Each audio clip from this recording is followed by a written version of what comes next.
മലയാളത്തിലെ പ്രമുഖരായ രണ്ട് യുവ നായകന്മാരുടെ ചിത്രങ്ങളിൽ നായികയായി തന്റെ സാന്നിധ്യം അറിയിക്കുകയാണ് കയാതു ലോഹർ.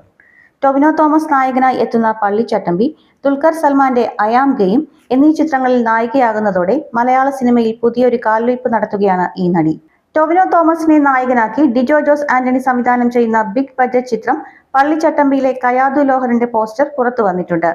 ചിത്രത്തിന്റെ റിലീസ് ഡേറ്റും പോസ്റ്ററിൽ അനൗൺസ് ചെയ്യുന്നുണ്ട്. ഏപ്രിൽ 9-നാണ് പള്ളിച്ചട്ടമ്പി ലോകമെമ്പാടുമുള്ള തിയേറ്ററുകളിൽ എത്തുന്നത്.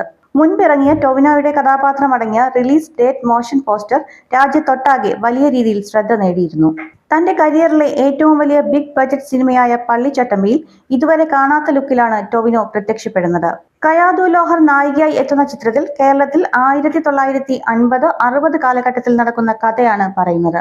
പ്രദീപ് രംഗനാഥന്റെ ഡ്രാഗൺ എന്ന ബ്ലോക്ക് ബസ്റ്റർ ചിത്രത്തിലൂടെ ദക്ഷിണേന്ത്യയിലെമ്പാടും ആരാധകരെ സൃഷ്ടിച്ച കയാതുവിന്റെ പള്ളിച്ചട്ടമ്പിയിലെ നാടൻ ലുക്ക് സോഷ്യൽ മീഡിയയിൽ വൈറലായിക്കൊണ്ടിരിക്കുകയാണ്. വിനയന്റെ സംവിധാനത്തിൽ ഒരുങ്ങിയ 19-ാം നൂറ്റാണ്ട് എന്ന സിനിമയിലൂടെ മലയാളി പ്രേക്ഷകർക്ക് സുപരിചിതയാണ് കയാതു.